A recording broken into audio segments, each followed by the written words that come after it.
You only had 2 bars on the side, so I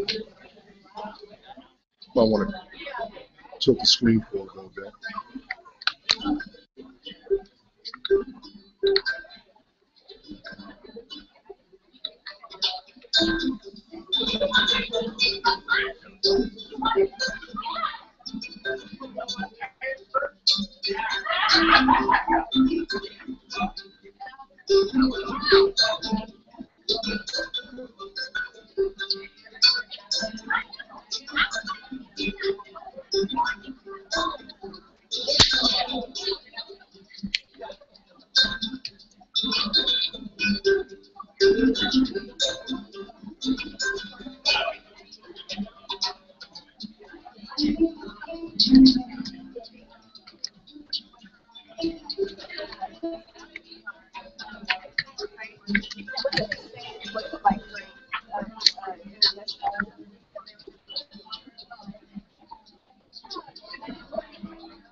Metabolic Makeover? Welcome to the Metabolic Makeover. It's all about energy! Woo! I'm Dr. Natalie Cather, and this is my beautiful husband, Stephen Chernisky, world-renowned biochemist, human performance expert.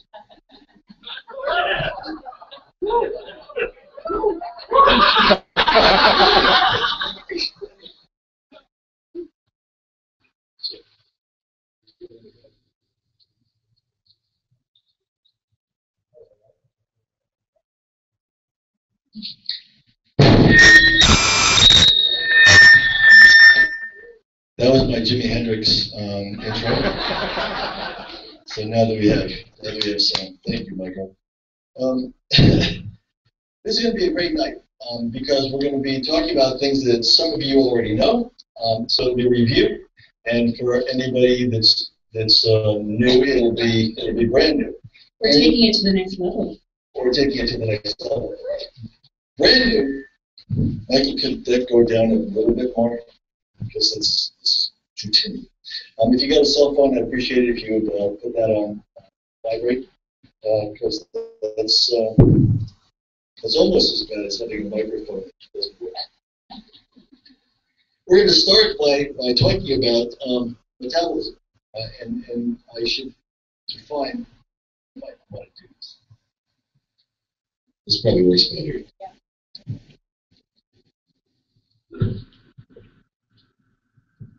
So we're going to share a microphone. If you're going to talk about metabolism, then you need to know what metabolism is. And so the quickest way to describe it is the way that your body creates, stores, and uses energy. And if you look at how important that is, I will remind you that everything you want to do in life, everything you need to do in life, whether it's breathing, or it's circulating blood to your beautiful cells, of which you have about 75 trillion. Everything that you want to do, must do, or dream of doing requires energy. And the degree to which you succeed in life is to a great extent due to the amount of energy that you are able to create. But once you create energy, what happens to it? See, when Natalie sees someone who wants to lose weight, she reminds them that they're carrying too much energy. And they don't understand what she's talking about. But every ounce of fat that you have in your body, every ounce of fat that you have in your body is energy. It's just not the kind of energy that you would like to have.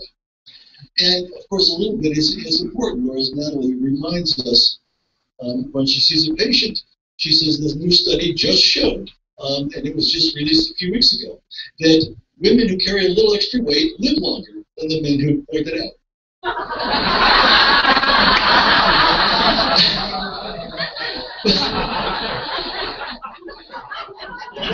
Point being that we do have to look at energy and how we store it and how we make it. The reason why people are tired and overweight is because they don't have the ability to rapidly and efficiently use that fat to create energy. So that's job one tonight, is number one, getting everybody to understand that that is the advantage that naturally thin people have. And we all know naturally thin people. We don't like them very much. Because why? They're so darn bubbly. They've got a lot of energy. Naturally thin people never have to count calories. Naturally thin people never have to go on a diet. So that's 20% of the population in North America, 20%. That means 80% of us don't have that metabolic advantage. But the question is, what is that metabolic advantage? And that's where I was blessed. Because I was given the opportunity to explore at the DNA level, what's the difference between a naturally thin person and a person who didn't go the DNA level? Number one, it was intriguing because when we looked at naturally thin people, we looked at their parents. First of all, I was shocked, and Nellie and I were both shocked, that most researchers don't study naturally thin people. They study the people who are tired and overweight to try to find out why are they tired and overweight. What we said was, yeah, they got enough information about tired and overweight people. Let's study these highly energetic thin people. And what did we find? They had highly energetic thin parents. So we surmised that there must be some genetic trait that they inherited from their parents, and sure enough, there was. And it was the advantage of being able to rapidly and efficiently burn fat. Why do naturally thin people go into sports? Because they can rapidly and efficiently burn fat. Why don't other people go into sports? Because if you can't burn fat, exercise feels terrible. So you see, we've got the deck stacked against us for the most part, unless you won the DNA lottery. And in that case, I think we can even help you to look, feel, and perform better than you presently do, even if you are one of those naturally thin people. Because what Melanie points out, that time is the great equalizer of metabolism. You may be a naturally thin person now, but in the next 10 or 20 years, will you still have that metabolic advantage? So a naturally thin person wants to maintain that metabolic advantage, and so that's what we're going to be also talking about tonight. Wonderful. So you're doing color commentary. This is wonderful. I do want to talk about the mistake that people make, thinking that energy comes from a coffee cup, or energy comes from a little aluminum can called Red Bull or Rockstar or Monster or Volcano. Do you know there are over 250 of those energy drinks? 250 just in North America. I went to Russia not too long ago, and while I was there, I went into the store, and there was a whole line of energy drinks. They all have Russian names, right? But this phenomenon is everywhere. Why? Because people are desperate for energy, and they have no clue where energy comes from. But they are desperate for energy because everyone knows that energy is what? The currency of life. Energy is the currency of life. So you look at that, you think, well, okay, so if I'm not getting it from coffee, because coffee is just what? It's a stimulant. And stimulation is not energy. It feels like energy for a little bit, right? In other words, watch.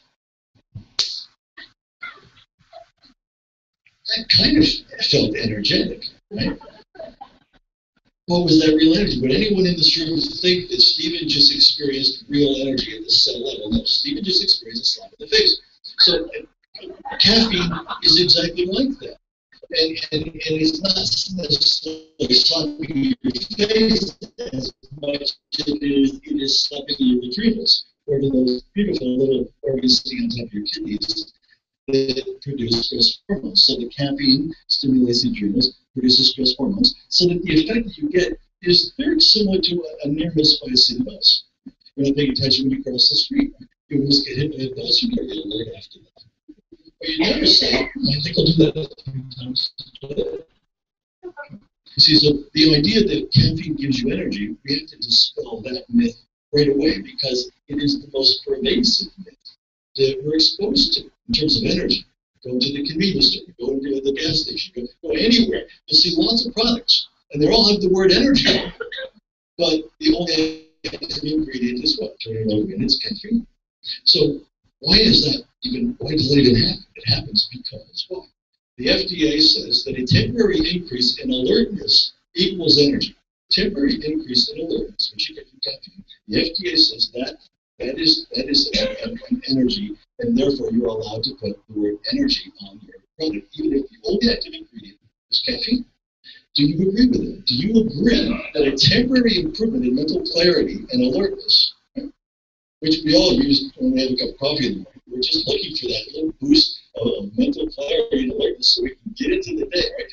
But do you really think that that is energy that you can use to lift a weight, or that you can use to run faster, jump higher, or do better at your job? No. Unless you work on an assembly line.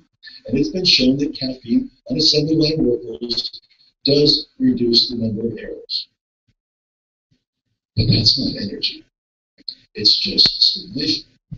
So now we have to look at that and say, where does energy come from? If it isn't coming from the adrenals, right? But where is it coming from? And guess where? It's coming from your cells. And it's coming from a specific area of your cell called the mitochondria. Now, you don't have to remember this. It's good quiz. But it's good to know some basics of the cell, because the cell has little organelles within it that produce energy. And those little organelles, those mitochondria, they're highly variable. And this is what we have to understand today. They're highly variable, which means you can make a lot of them or you can make very few. And the more mitochondria you have, the more energy you will produce. And now the question that ought to be on your mind is what? How do I make more mitochondria? Where do I get these? Can I buy a few? And the answer is, you work for it. You work for it. And there is no shortcut. There's no magic pill. There is no instant mitochondrial biogenesis pill or potion or powder that you can take. You work for the mitochondria. But for those of you who tried to do that and it didn't feel good, for those of you who tried to do that and it didn't work, for those of you who tried to do that and didn't get results, for those of you who tried to do that, because everyone told you to exercise, for those of you who tried it and it didn't work, you're in the right place. So the Metabolic Makeover is. Metabolic Makeover is about you getting off the couch and trying one more time. But this time with the metabolic advantage of naturally thin. Now, are you getting this? See, the naturally thin people, when they go to the gym, they're burning what? Fat or sugar? They're burning fat. So fat, if you want the mass, I mean, a one triglyceride, right? One triglyceride, it's either coming from your thigh or your belly or floating around your lung. One triglyceride will yield over 400 molecules of ATP. And one triglyceride, that's a lot of energy. Right? 1 gram of sugar, right? Glucose, 1 gram of glucose gives you how many ATP molecules? ATP being the unit of energy, 38. So if you're going to get 38 ATP from a gram of glucose and over 400 ATP molecules from one single triglyceride molecule, you get the picture that the athlete or the naturally thin person who is able to rapidly and efficiently burn fat, you've got to understand that their life is entirely different from somebody who's unfit. The thoughts that they think are different. The way that they live their life is different. The way they feel when they wake up in the morning is different because they're essentially very fit. And if you didn't win the DNA lottery, then you need a metabolic makeover because that's the only way you're going to get the same advantage that that person was born with. That's what's some good news about this. That's what's such good news about my research and MBA's work clinically. I want Natalie to tell you a little bit about how she measures energy in her clinical practice.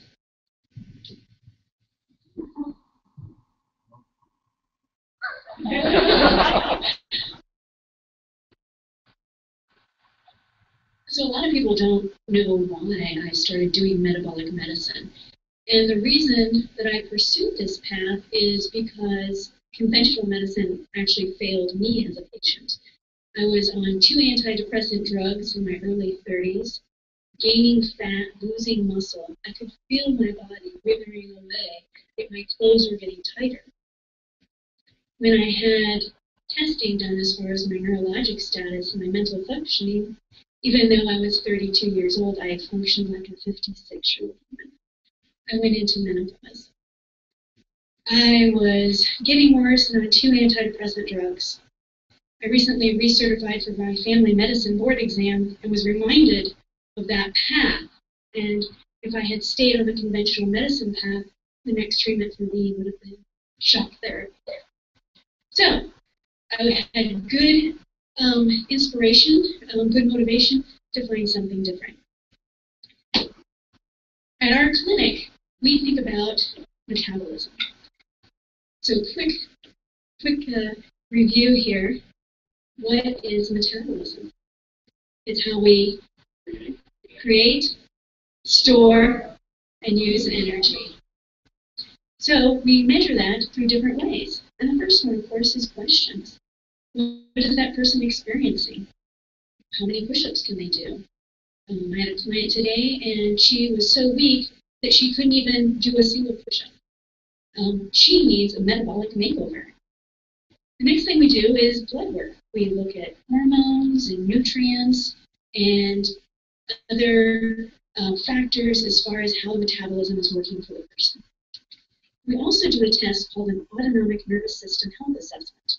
And this is a really interesting test in that we talk to the person's nervous system and say, how old is this person? And it can tell us. This person is functioning like a 56-year-old woman, even though she's chronologically only 32. In that case, that person needs a lot of work. We look at physical stressors, mental stress. We look at vessel elasticity.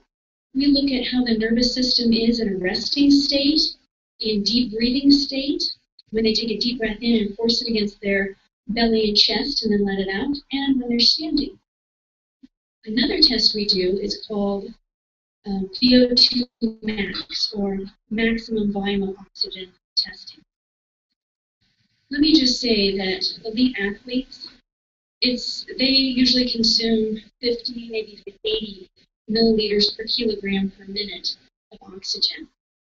We have clients that consume 13 milliliters per kilogram per minute of oxygen.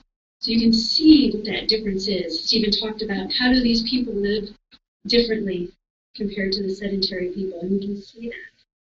We also do body composition testing with body impedance analysis. We are electrical beings, and this test allows us to measure both alternating current and direct current in the body, and then from that, we plug that into the software, and we can find out how much of the person is lean, dry mass, which relates to muscle, how much of them is water, and how much of them is fat. We want to see people have a total body percentage of 25% or less that they're carrying around that's fat.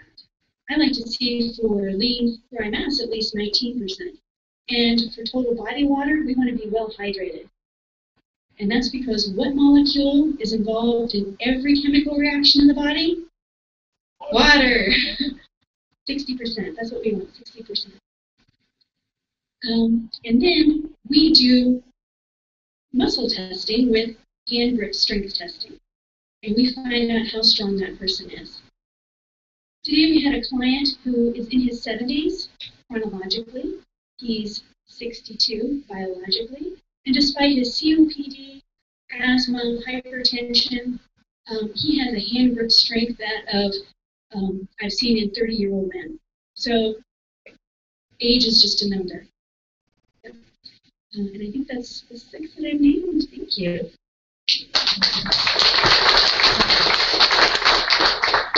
So you can imagine that when somebody sees Natalie, they don't get any finger wet, right? The conventional approach is finger wet. It is, you need to get off the couch. You need to lose weight. You need to eat better. You need to do this, right? It's finger wagging. And so, and the reason why that doesn't work is if it was easy, the person would already have done that.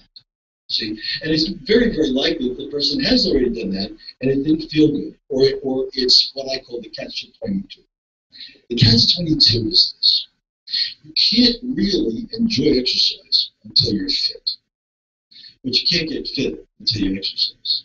That's the catch-22.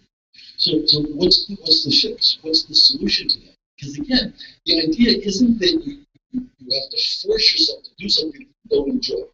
Because people won't do that. If I didn't feel good exercising, I wouldn't do it. Natalie, if she didn't feel good exercising, she wouldn't do it. You ask any naturally fit person, hey, how do you feel when you're doing after a workout? And they'll say, what? I feel terrific after a workout. That's what all naturally fit people will say. You ask an unfit person who's just struggling, trying to, quote, get back in shape. Right? Because maybe he looked in the mirror on his 40th birthday, and he goes, I got to get back in shape. But maybe his partner said, honey, you got to do something got him to the gym. But now ask the unfit person, how do you feel after a workout? And they'll say, I feel like I've been hit by a bus. And the next day, every joint and muscle in my body. Will that person look forward to doing that again? So you have to understand that the catch-22 is very real. And Natalie does not do figure wagging. What she says is, we've got to get you metabolically fit. So she's going to draw a triangle right now. And the triangle, at the peak of this triangle, is something that we all want. I'm not psychic. I just know what human beings want. We want the experience of peak health. The experience of peak health, where we're free of pain and suffering. We've got abundant energy to fulfill our dreams. Peak health means that you feel terrific all the time, and you didn't even know why. You know, it's like sometimes people say, well, you know, I feel so good on this program, and I'm feeling happy for no reason. And we say, that's peak health. In other words, if you won the lottery, you know, there's a good reason to feel happy. But if you're just going through your day and you suddenly realize that you feel terrific, that's what we want. So everybody wants that. Peak health. Yeah. We all know, somewhere, we all know, and you don't have to think about it very much, is that you can't get to peak health without being physically fit. Without being physically fit, you can't get there. I mean, Ellie was talking about the difference in oxygen consumption by an athlete versus a sedentary person.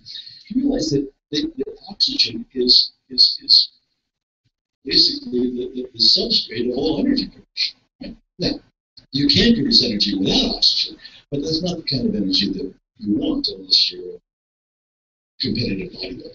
Then you've really got to do some anaerobic exercise. But the point is, if you are looking for a way to get that metabolic advantage, this is how you're going to do it. Natalie will tell you that it's got to be first things first. First, you get a metabolic makeover so that when you go to the gym, you have the energy to enjoy it, and then something else has to happen too, doesn't it? Number one, you have to go there. You have to work at it and enjoy it. And number three, you've got to see results. Because if you don't see results, even if you're digging it, you're not going to do it very long. You're going to stand in front of the mirror, you're going to go, what the heck? So what Natalie focuses on, and what I focus on, is results that you can see, feel, and measure. See, feel, and measure. You got to be able to see results in the mirror. You got to be able to see results in the bathroom scale. You got to be able to feel the results in terms of increased energy. And you got to be able to measure that objectively when you go to your doctor for your annual physical. Something has to be telling you, besides how you look and feel, something has to show you clearly that you are on the right track. So measurable results are what we specialize in. When we wrote the book, we were constantly pointing out that the points that we were making, the statements that we were making, were objectively and verifiably true. But we want people to be skeptical. You have to be skeptical these days, otherwise you're going to be taken for a ride. There was one scam after another coming through, and if you're not skeptical, if you don't have the ability to separate the facts from the facts, you're going to be taken for a ride, and you'll waste some money, but that's not the worst. The worst thing is you're going to waste time. You can always make more money. You can't make more time.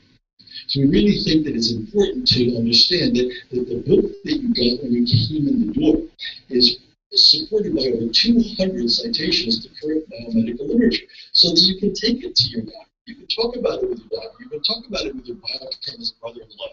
You can test us and check on us to make sure that we're on the right track. And this is how to give any motivated person the metabolic advantages of a naturally thin person. Are you interested? Because if you're not, then you better get used to your Easy Boy rocker and your 500 channel TV and basically the downward spiral of degeneration, because that's the program, in case you haven't noticed.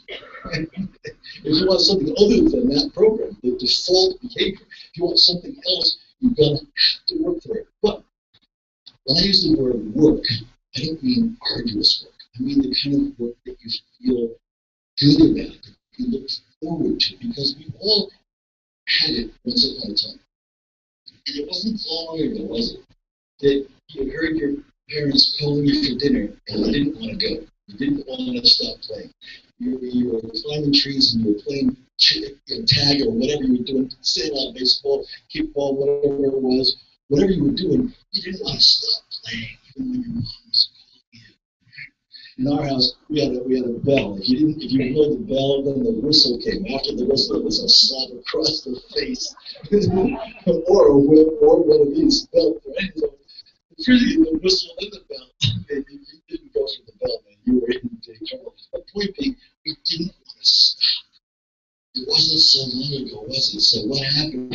What happened along the way is we lost the ability to enjoy and exult in movement and exercise.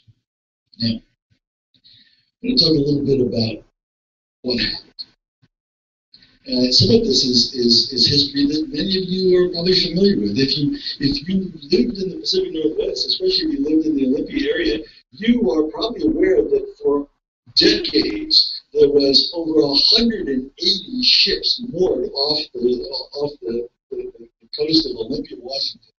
Those were World War II battleships and cargo ships filled with what? Wheat. Where I lived, right, which is just ironic that I live there now, and when I grew up in Peaceville, New York, and right in the Hudson River across from Peaceville, New York, there was another 150 battleships and cargo ships filled with what? Wheat. Millions and millions of bushels. What was going on? Were they preparing for some famine that they thought was going to occur? No, it was just that after World War II, because of the phosphate nitrates that were used first to make explosives. It's an interesting story. There was a munitions factory in New Jersey. This is World War I, and what they took their material that they weren't using anymore, and they tossed it out into a field next to the factory, and somebody noticed that plants were growing like crazy where they threw this stuff. It was basically phosphates and nitrates, which were the way that you make explosives. So by mistake, they learned that phosphates and nitrates make plants grow. And by the time World War II ended, the fertilizer industry had created such an enormous amount of this stuff, you could now grow wheat anywhere. You could grow wheat in Kansas. You could grow wheat in the Dust Bowl states. Every province in Canada was suddenly flooded with wheat. There was so much wheat on the market that if the government of the Canada and U.S., if they didn't buy the stuff, they would have crashed the commodity market. So what happened? You know what happens when you have a surplus of stuff. You know what happens when you buy a bushel of wheat for 55 cents? Everybody looked at that and said, 55 cents. We could make a loaf of bread for like 35 cents. We could make a box of cereal. We could make a box of cereal for about $10 and sell it for $3.95. So the wheels were set in motion to do what? To sell sugar frosted flakes to every child in North America. And I remember it like it was yesterday. This new invention called the television. And me and my sister was sitting there and seeing Tony the Tiger and all these cartoon characters telling us what mom was giving you before for breakfast. That's not breakfast anymore. Breakfast is now sugar frosted. It's now snap crackle. And we went to our moms and we said, that's what I want for breakfast. And our mom said, sure, okay, that's breakfast now. And then it was cupcakes, and then it was cookies, and then it was corn cakes, and it just kept going and going until there was this flood of starch coming into the human body. And at the DNA level, something very interesting. Now, I know this to be true because we duplicated this with mice. And we saw exactly what happens when you give mice a high sugar, high fat diet. If you understand, remember I said that a single molecule of fat will yield about 440 ATP molecules. But to do that, it's very, very difficult. Metabolic. In other words, metabolically, it's very difficult to move fat. First of all, to take it from the peripheral areas of your body. Right? It's very difficult to take that fat to make it water soluble because it has to travel through your blood, so it has to be water soluble. That's a big process in itself. And then all those transport proteins have to take it to where? The liver. And then once it reaches the liver, then it has to be taken apart. The triglyceride has to be taken apart. The glycerol has to go to the muscles. And the muscles can use that to create energy. And so that's the way it works. But while I was teaching this, I had to teach it in 9 slides. 9 slides. It's a very complicated process. So metabolically, it's very expensive and time-consuming to burn fat. Now, glucose. What's the conversion? Glucose, pyruvate, acetyl-CoA, energy. But even though you only get 38 molecules of ATP, it's fast and easy. So what happens? After World War II, here came this avalanche of starches and sugars into the American diet. And what happened was at the DNA level, the genome said, listen, there is an avalanche of starch coming into this organism, and it looks like the eyes are telling me that this is not going to change anytime soon. So, because I'm running this whole show based on the principle of efficiency, I'm going to turn off all those fat-burning pathways, because we never have to burn fat again. So right after World War II, it became an adaptation at the DNA level. The DNA in millions of men and women adapted to the high sugar diet by turning off or down the ability to burn fat. Why would your body make an entire series of enzymes that you don't need? So all that got turned down. So what was an adaptation in the beginning then was passed on to inheritance to the progeny, so that every generation after World War II has been fatter and more diabetic. That's the way it goes. And Natalie and I are going to do a biodialogue. This is a biodialogue between the liver, the genome, and the muscles. Now, it's a biodialogue that I'm taking from an advertisement that I wrote about on my Facebook page yesterday. This is the new advertisement in a mall. Denny's is a good restaurant, and they sell good food. But what they're promoting right now is the build your own French toast platter. Build your own French toast platter. And in the ad, and you might have seen it, in the ad, basically, they have this not yet obese woman, and she's ordering this platter of French toast, and she's exercising her freedom, right? So she's building her own, and she says, well, I want syrup, and I want sliced bananas, and I want glazed walnuts. Now, the French toast by itself is 1,265 calories. It's 110 grams of carbohydrate, right? And that's without the toppings. If you have the toppings, it's over 250 grams of sugar. This is like astronomical. So imagine, here comes this woman, and this is the dialogue that's going on in her body as she's consuming this.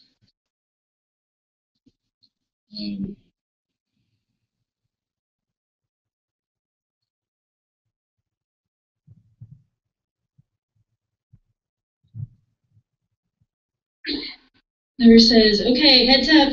Here comes a large influx of sugar. What am I going to do with this? And then the genome assesses. No worries. I'm sure I can handle this. How much glucose do you think is coming down? Oh, this is a big amount, boss. We're really going to have to find a way to use this up. Really? Well, I've got a friend here who I can really tap to help us out. Hey, muscle. We got about We got about 250 grams of carbs coming down. I need a place to store all that glucose. Can you help me out? No, boss. I'm all full, and I don't think there's going to be much activity coming soon. No, I don't think so. Okay, muscles don't need any energy. It's not going to evaporate. I got to find a place for it. Hey, liver, help me out. Convert all that glucose to glycogen. To glycogen, and then what am I going to do with it? I'm all full here. I don't have any place to put it. Liver's full. No way to store glycogen. The muscles are asleep. Certainly not in any need of energy. I guess, liver, I'm going to have to ask you to turn it all into fat. All into fat? Oh my God. Anywhere. Butt, abdomen, back of the arms. What do you think? I think it's going to have to be the bloodstream. We've run out of places there. This woman's going to be pumping white blood. Yeah. Thank you. The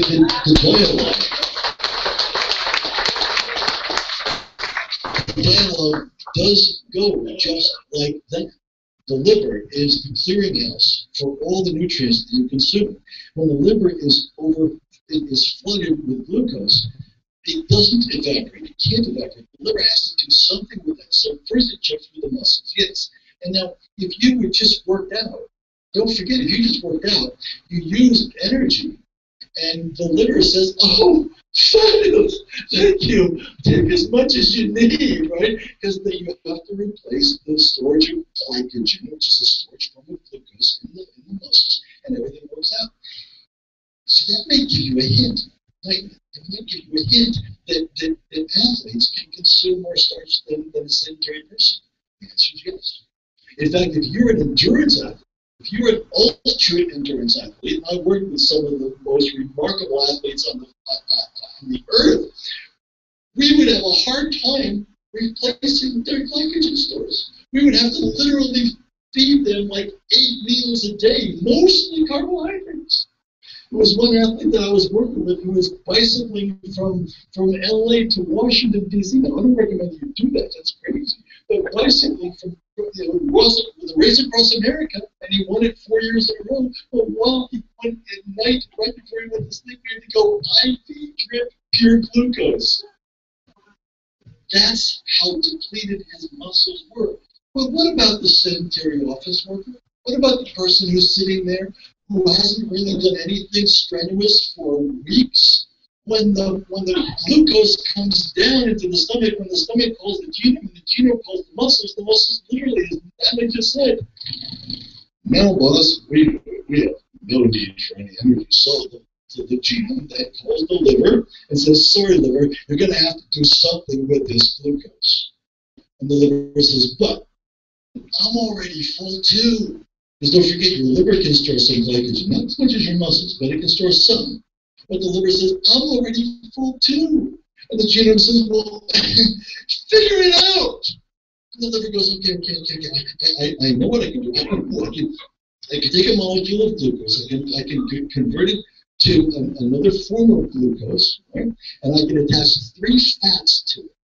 I can attach 3 fats to a molecule of glycerol, and I can shove that off into the bloodstream. What's that called? A triglyceride. So that when your doctor says that your triglycerides are elevated, what they're saying is that you've been putting way too much energy in your bloodstream. So what's the solution to high triglycerides? Burn them! Use them! But when Natalie measures the triglycerides in an athlete, they're always in double digits, right? And an endurance athlete, they'll probably be in the low double digits, maybe 35. How about the story about the man who came in whose triglycerides were over 500? So we spun this gentleman's blood in a centrifuge, and it looked like a candle. It looked like a white candle. We could have stuck a wick in it and lit it. It was just a little bit of red and a lot of white. So there are things that you can do other than burning them through exercise, obviously. And it's interesting that there's omega-3 fatty acids from fish oil can help to lower triglycerides. So you can supplement with omega-3 fats at the same time that you start an exercise program, and any exercise program will work if you reduce your intake of starches and sugars. So here comes your intake of starches and sugars coming down. At the same time, you're using more energy, right? So that there's more energy being used, and the liver, this beautiful, beautiful liver, will then take those triglycerides, take them apart, right? Recycle the fat for use later, and send that glycerol to the muscles where it will cause the muscles to contract and energy will be created. So it's remarkable how easy it is to see the solution. But the conventional approach is what? A drug. Here's the person with too much energy in their blood, right? And the conventional doctor says, well, here's a fibrate, right? Here's a fibrate that'll lower triglycerides, but that didn't improve that person's metabolic efficiency. It didn't improve their metabolic fitness at all. It just added one more little brown bottle to their nightstand. And that's not the solution. So the idea then is that we have to understand what triglycerides are. We have to understand what adipose tissue is. Adipose tissue is just another storage form of energy. So what we're going to be doing in the metabolic makeover is we're going to be converting those triglycerides to energy, we're going to be converting the adipose tissue to energy, and we're going to reactivate those metabolic pathways that were turned down when you were basically consuming so much starch and sugar. Yeah. People say, oh, come on, Stephen. Sugar isn't poison. Yeah, it is. It absolutely is. There's just no way that the human body can accommodate that kind of energy. We weren't designed for it. When you look at the hunting and gathering diet, and I was really privileged to follow hunters and gatherers around the jungles in New Guinea, and I was there to catalog what they ate. So I can tell you with great confidence that on no day that I was there did they consume more than 80 grams of carbs in an entire day. No more than 80. So if you understand that we've been hunting and gathering for a long time, and that is in fact the diet that you and I are designed for, then you have to look at that and say, well, wow, this is really not good. I mean, this is really a serious problem because we're consuming a diet that our body was not made for. And specifically, when I followed the hunters and gatherers around, where was the starch in their diet? Was it bagels and pasta and baked potatoes? No, it was roots and tubers, and they would have this tree that they just absolutely loved, and they would strip the bark off this tree, and on the inside of the bark, it was gummy, and they would take their fingernails and scrape this on the inside of their bark, and then eat it off their fingernails. Right? And it was one of the few times that I look forward to eating what they were eating, because most of what they ate was really interesting. They would lift up a log, and they would be like all these wonderful insects, right, with all these legs, and it's like, to them it was like potato chips, right? Boom, boom, boom, boom, boom, and they're trying to hand me a centipede, right? And you have to bite them before they bite you. And so I would take out my sable jar, like, thanks, put it in the jar, right? But the starchy part of the inside of that bark was the only thing I tasted in 6 weeks that was anything close to being sweet. It was moderately sweet. That was it. So on no day that I was there did they consume anything over 80 grams of carbs. And yet it is not unusual at all for someone in North America to consume 500 grams of carbs. And the carbohydrates that they're consuming is remarkably different. They're highly refined. Do you understand that when you take the bite of that donut, the enzymes in your saliva are already converting the disaccharide, which is sucrose, to a monosaccharide called glucose, and it's being absorbed into your bloodstream under your tongue, so your blood sugar level is rising before it even hits your stomach. And then, of course, it just gets worse because here comes the rest of the donut, and then here comes the caffeine, which does what? It accelerates the delivery of glucose to the blood. So it's crazy making, but because we're inured to it, because it's been going on for so long, and because we were raised this way, we think that it's got to be the natural way to live, and it is the most unnatural way you could possibly live. So can you live without so much starch and sugar? Yeah, you can. You can because you have to if you want to be metabolically fit. You cannot continue to eat a high sugar, high starch diet and ever maintain a high level of metabolic fitness. It just cannot happen. One of the things that we talk about a lot, not anymore, is what are you going to have instead? Because we don't eat a lot of grains. And we're going to talk about grains later when we get into the what I call the food fads and facts. It's important that you get some real good information today about nonsense that's out there. But we eat a lot of grains, and at the same time, we eat a lot of nuts and seeds. And you can say, well, wait a minute, nuts are really high in fat. Yeah, they're high in fat, but it's good fat. In fact, it's well known that people who eat a lot of nuts and seeds have a lower risk for cardiovascular disease. There's all kinds of benefits in nuts and seeds.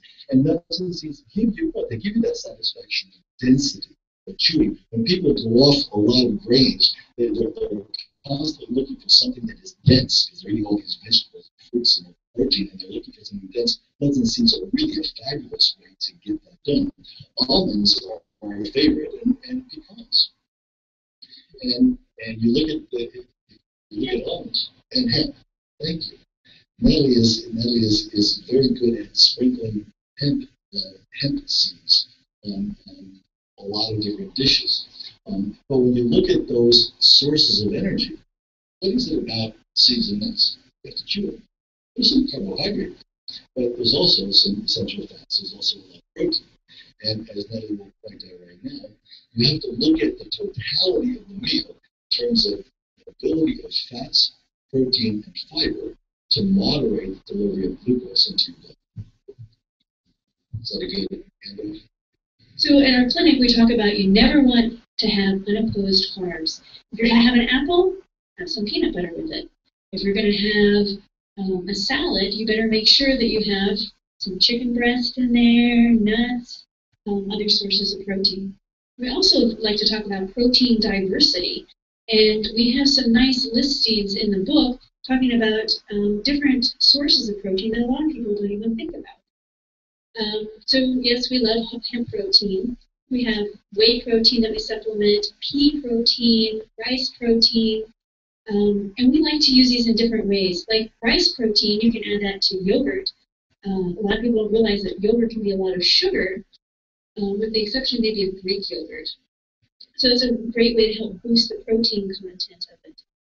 We also look at other animal sources of protein. We like to eat rabbit, elk, goat, venison, bison. If you get bison, make sure it's the grass-fed and not the grain-finished, because we want to have meat sources that have good fats in them. And so we are mindful about doing with grass-fed animals. Yes, fish, chicken, of course. Stephen likes to have eggs for breakfast. I like to have salmon for breakfast. We introduced the concept to a lot of our clients about consider having dinner for breakfast. Think protein and vegetables. And I love to ask people, what vegetable did you have for breakfast? And a lot of people, have to think twice, because they grew up in the Tony the Tiger era, and there are no mention of vegetables in the Good Start breakfast. We were recently at a hotel, and on the menu for breakfast was the Good Start breakfast. And what was listed were choices of Frosted Flakes, Cheerios, all these simple carbohydrates that are then coated with sugar. So there's a big change we need to make. And in that same Good Start breakfast, there was what? Skim milk. You think, well, that was good. The skim milk was good. Well, listen to this. What's skim milk? It's milk with all the fat removed. And so what does that concentrate? The sugar.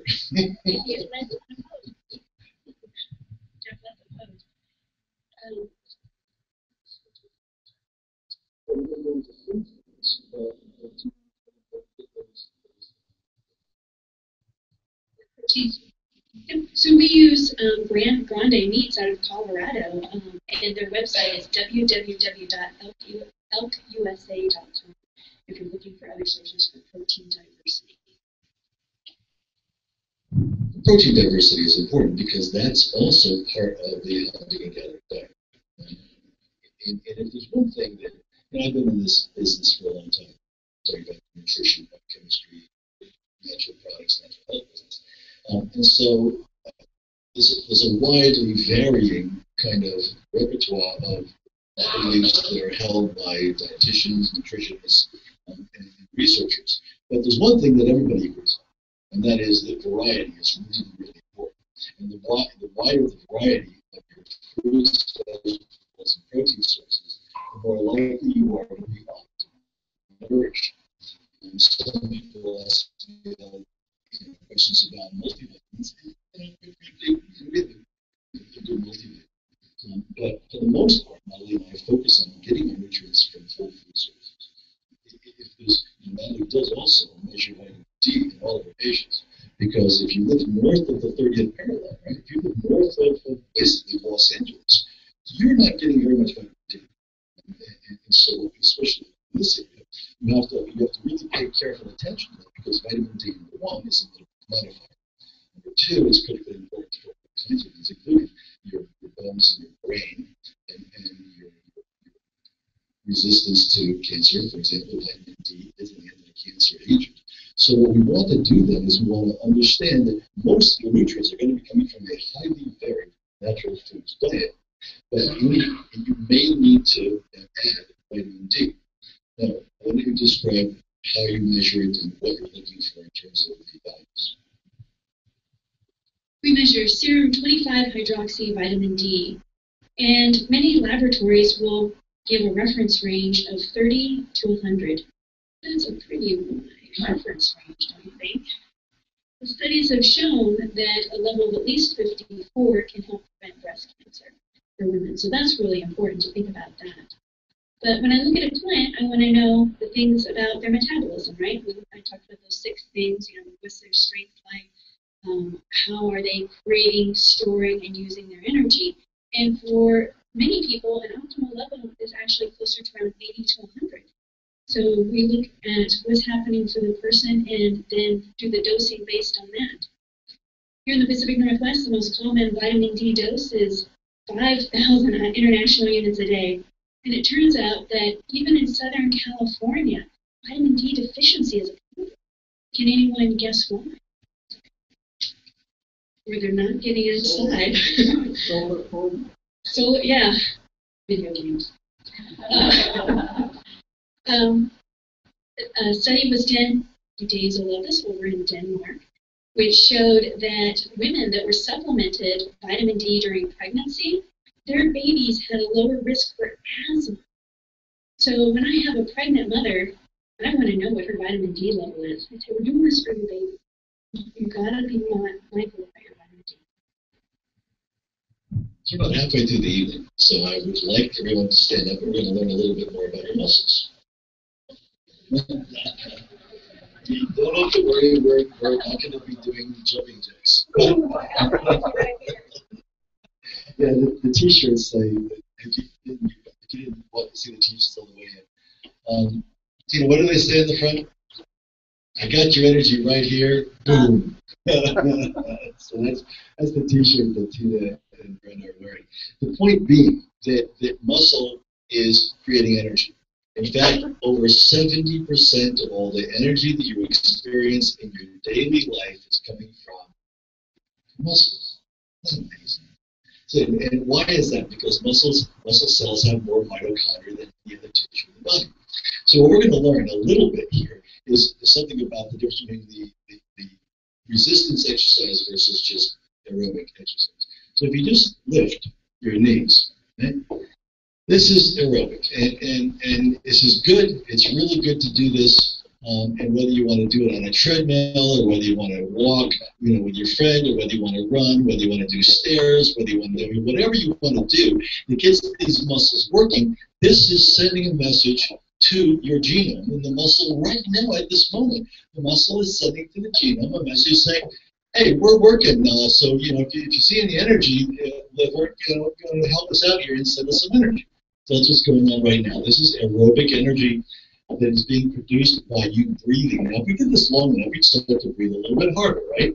And why would you be breathing a little bit harder? Because the muscles are saying, I need oxygen, right? So it triggers this respiratory increase, this increase in respiratory rate, and that's the way it happens. Now, stop for a second. That was good. Your heart's beating a little bit faster. Now, why? Because the muscles are saying, hey, we need energy, we need fuel, right? We need energy, we need fuel.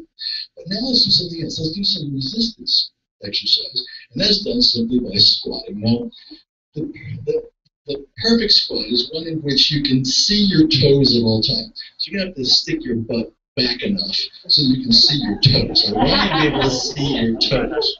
Right? So we're going to sit here, and we're going to stay here for couple of minutes. Now, the resistance that you're using here is the resistance of what? Your own weight. Right? Now, if you wanted to, you could have a barbell in each hand if you wanted to, whatever you wanted to do. And in in a couple of minutes, you're going to start to feel this. Actually, you're probably feeling it already. The point is that right now, stand up. Now let's talk about a metabolic modifier that we'll talk about later, but the point is that what? The message from your muscles to your genome was different during the resistance because as you experienced, it was more strenuous. So the muscles were not just saying to the genome, hey, I need more fuel and oxygen.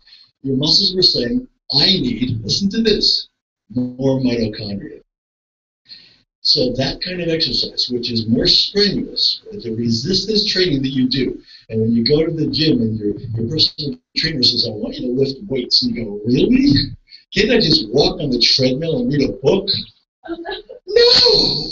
No, walking on the treadmill and reading a book is great stress management, but it won't increase the number of mitochondria in your muscle cells. The only thing that will do that is enough exercise that your muscle goes, hey, I'm going to need a lot more of these mitochondria things. So make that happen. Your genome goes, okay, and the signal goes right to that muscle, and boom, literally overnight, after a strenuous workout, we're able to count increased mitochondrial density in 24 hours.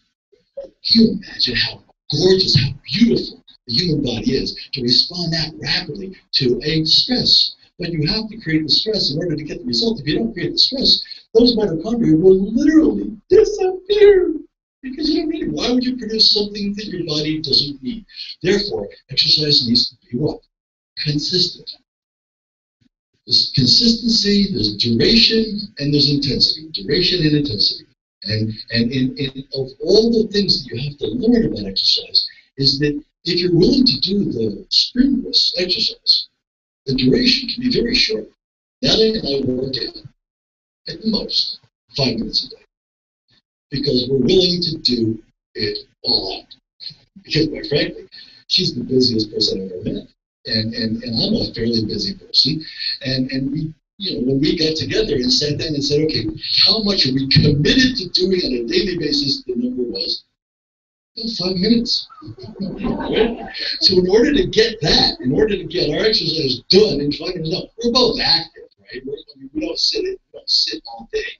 That is very active. I got 6 kids, right? And I travel about 100,000 miles a year. I'm very active. So I'm not saying that we're sedentary, but in terms of a workout, 5 minutes. But it's all out, which is why we like the Tabata style. Now, I did find the Tabata workout video, the one that I did.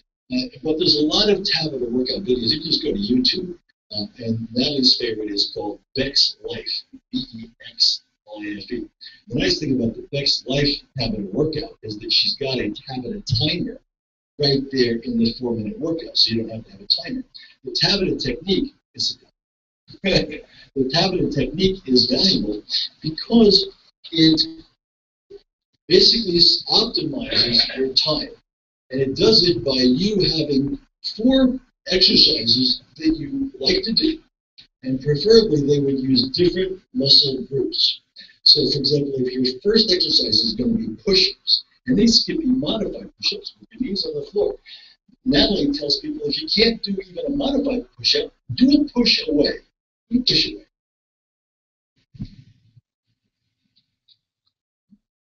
Everybody can do push-aways. But you're getting the same strength training for your shoulders, arms, chest, and back, right? And ultimately, if you do enough push-aways, then you'll be able to do what? A modified push-up with your knees on the floor. After you get a modified push-up with your knees on the floor, well, now you're able to do a military push-up with your toes on the floor.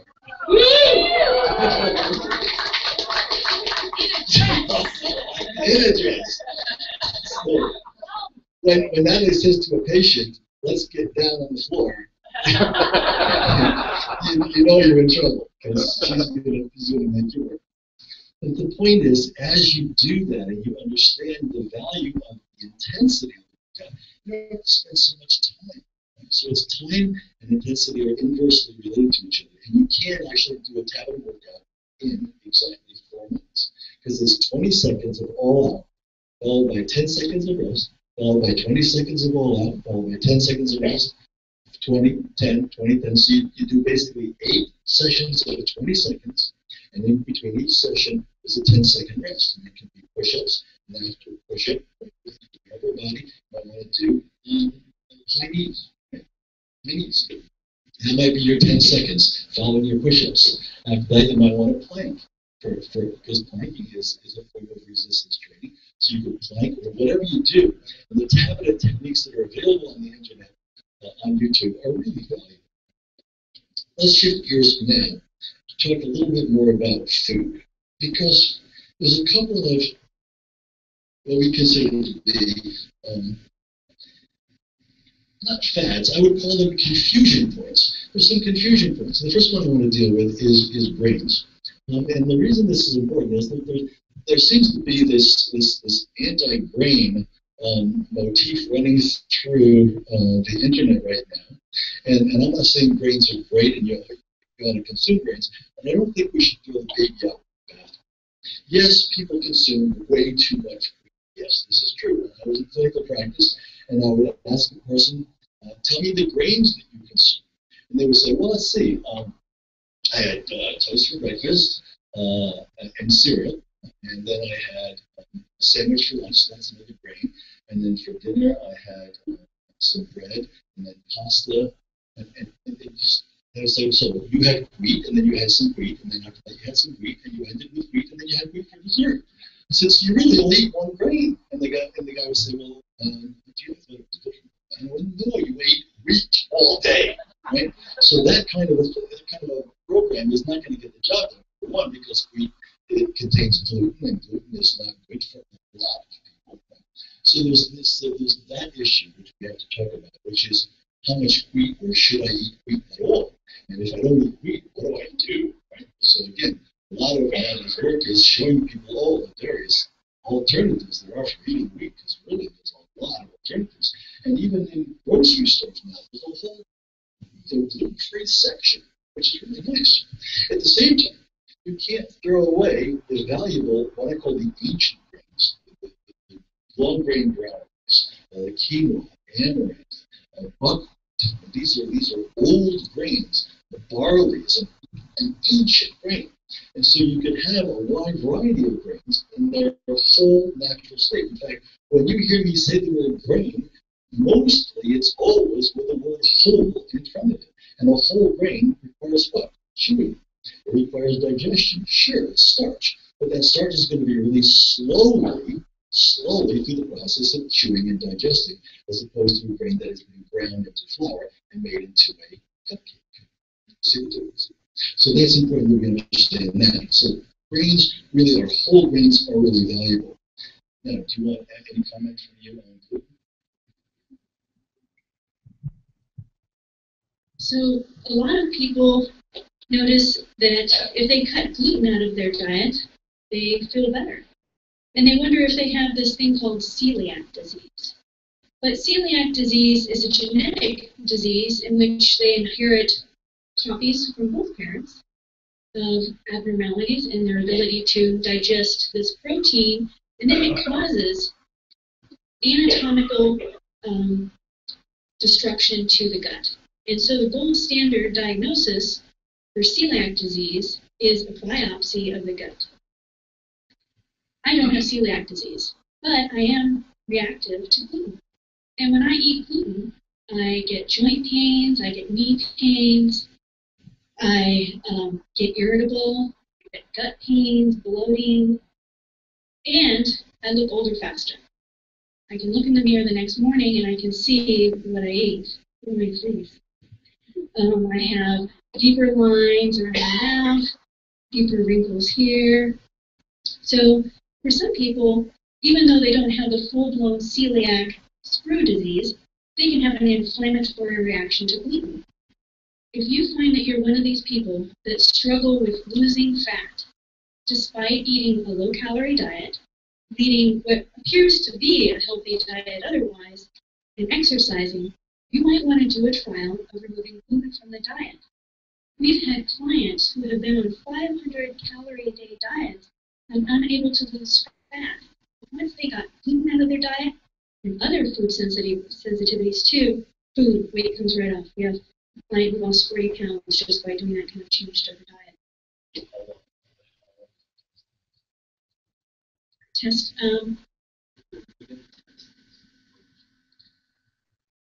I would recommend at least a full month, because many people might start seeing loss of a pound per week.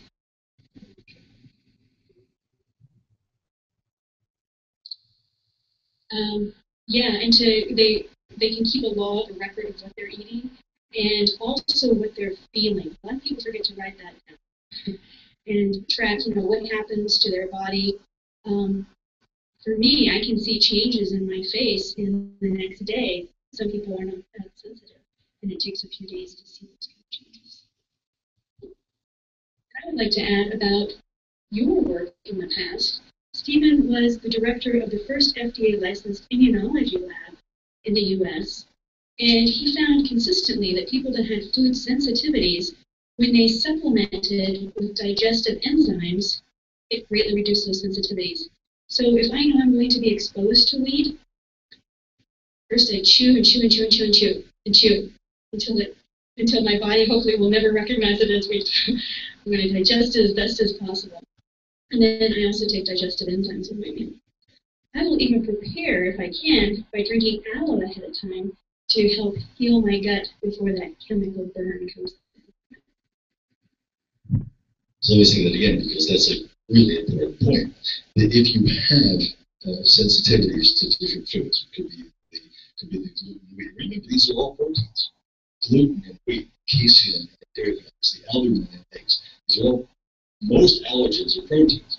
And so the difficulty is that if you've got a sensitivity to wheat, it means you're not breaking down that gluten. And that is what the large molecules, what gets transported into your blood and triggers this reaction. At the same time, if you're allergic to milk, it's the casein in the milk, it's the protein in the milk, which means you're not breaking down that casein. What happens is you absorb a large molecule of that material into your bloodstream because you didn't digest it on this side of your gut. So now it's being transported into your bloodstream, and there, what happens? There's cow in here. There should not be cow in here. Only Stephen should be in here. So that's what happens, and that's the classic food allergy reaction. Now, the liver, yay liver, is responsible for what? Taking all that stuff out of your bloodstream. So this is where we get to the point where we say everything is dose related. Everything is dose related. Does Natalie worry that when we eat out, that the knife that was used to cut her salmon was previously used to slice a loaf of bread? No. No. Everything is dose related. And that's because this liver does such a phenomenal job getting rid of what are known as immune complexes. The liver clears them. But what happens if you flood the liver? What happens if you eat wheat 3 times a day? Because most people do. Then you overwhelm the ability of your liver to clear those immune complexes from circulation, and you end up with a allergy. And that's allergy. And as Natalie mentioned, the more you can digest those proteins, the better you can digest those proteins, the lower will be your allergen level, because you're blowing those proteins into small molecules that are not recognized as cow, that are not recognized as chicken, they're recognized as simple amino acids. That make sense? Okay, now, let's move on to the next, and we're going to leave a lot of time for Q&A, so I'm keeping track of the time, so don't worry, because if there's one thing that we get criticized for, it is not leaving enough time for questions. So I want to make sure that I'm going to go on another 15 minutes, and we're going to go to Q&A. Meat, fish, bacon.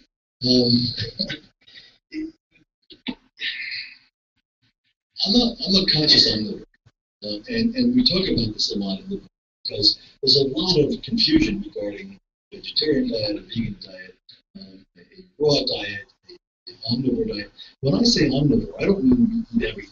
I mean that we are consciously selecting meats that are not grass-fed. We are consciously selecting mostly game. We are consciously selecting fish that are either caught from the ocean in a sustainable manner or are actually farmed in a sustainable manner. And there's one that I checked out recently that you should know about, which is barramundi. I was really surprised. We assiduously avoid farm-raised fish because, quite frankly, usually they're raised in these cement ponds, and I've literally seen videos of a dump truck dumping garbage into the pond, and that can't be good for me who's going to eat see one of those things. So we never eat tilapia because it's all farmed. But then along comes a company. What, Barmundi? Barmundi. And you can go to thebetterfish.com, thebetterfish.com, and they'll explain to you exactly how they raise barramundi in a sustainable, ecological way. And they've been verified and validated by two organizations, one of which I've been following for decades, and that is CWEB.org. CWEB.org took the barramundi and did a full nutritional analysis and said this is actually better than fish, the same species of fish that was caught in the wild in the ocean. So that's really nice. So we're getting there. In other words, we're getting there. So barramundi is one of those fish. Costco is thinking of carrying it in their frozen food section. Safeway is already carrying barramundi in their frozen fish section. So these are the advantages of a conscious omnivore. We are friends with the source of our eggs. And this is a woman who cares for her brood. And we drive up and we're surrounded by our chickens that are not fenced in, and we buy the eggs and we enjoy them, and that's the way you buy eggs. You don't go to a place where these little poor hens are in little cubby cages that they can't even spread their wings. You try to be conscious and you buy food from your neighbors. You also make deals with neighbors who are raising cows and pigs. Why? Because we know that they're raising the cows and pigs in a humane way and they're treated right. And that's the way you be a conscious omnivore. Now, if you want to not eat meat, if you want to not eat fish or eggs or milk, that's fine. But that is an ethical choice that you're making. And I want to make it really clear that I will never say, you can't feel what you feel. You can't believe what you believe. If that's your ethical decision, there is no argument there.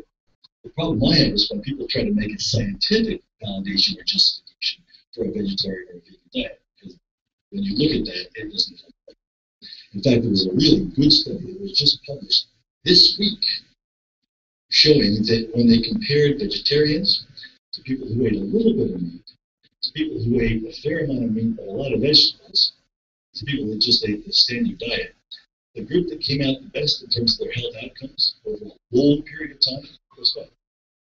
People that ate a little bit of meat, mostly fish, and lots of vegetables. They fared better than the vegetarians or the vegans. Now, that's interesting. It's also a study that I'm well aware of that was published in 2009, showing that over 90% of vegans were deficient in B12, even the vegans that were supplementing with B12. So, the point being that if you want to be a vegan or a vegetarian, you can certainly be very, very happy and healthy. But you have to understand that you will have to accommodate certain deficiencies like iron and B12 that you have to somehow figure out and measure with your diet, with your annual physical, so that you can continue to be healthy and happy. Because in the study that was published, the vegans and vegetarians had more illness. They had more doctor visits over a 5-year period compared to the others. They had more doctor visits than even the people that ate the standard diet, with lots of meat. Now, why was that? They were deficient in a lot of things, including B12 and iron. When you're deficient in iron, what happens? You don't just become anemic. You get fuzzy-headed, right? You get paranoid, right? These people had more visits to psychotherapists, right? They had more stress-related illnesses. Why? Because they were deficiency of B12. Your brain doesn't work very well. So this is the kind of thing that we're trying to bring forward to the discussion. And we will once again state clearly that if you decide to be a vegetarian or a vegan for ethical reasons, there is no argument. But on the science side, the science points directly and positively towards a conscious omnivore. Soy. The soy pendulum has swung really far. I mean, you all remember when soy was the savior of mankind. It was going to feed a hungry world with an expanding population. Soy was going to reduce cardiovascular disease. I mean, it was just, and all that research and all those conferences were driven by what? the people that were growing the soy, Archer Daniels Midland, sponsored most of those studies that were just being trumpeted as they added soy to everything. Remember that? Not long ago. It was like 6-7 years ago. And then all of a sudden the pendulum swung so far the other way that people, intelligent people, were looking at a label of food, looking for a single milligram of soy because soy suddenly became what? Poison. Soy is part of a highly varied natural food diet. It's a valuable part of a highly varied natural food diet.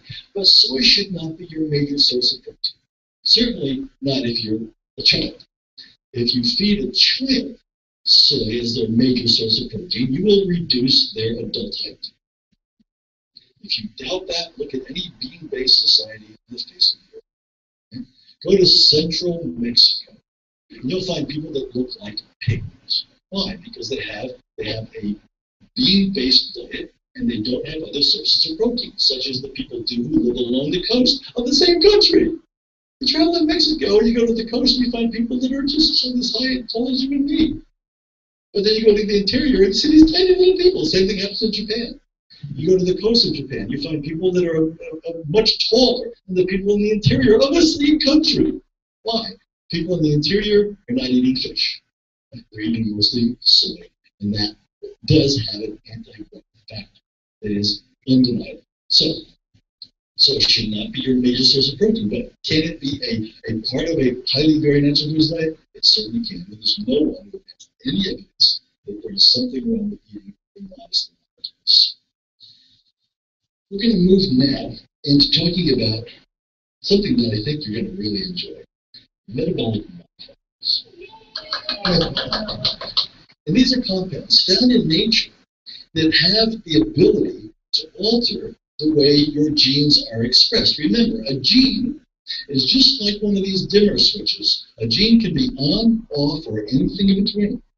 And so it's important that you understand that gene expression, the ability of the gene to either increase or decrease the amount of protein that it's signaling for, that is variable. And there are natural compounds that we've discovered, other people have discovered, that have the ability to improve your ability to what? Burn fat. Because remember, we started this whole eating discussion with what? Talking about naturally thin people. What is it about naturally thin people?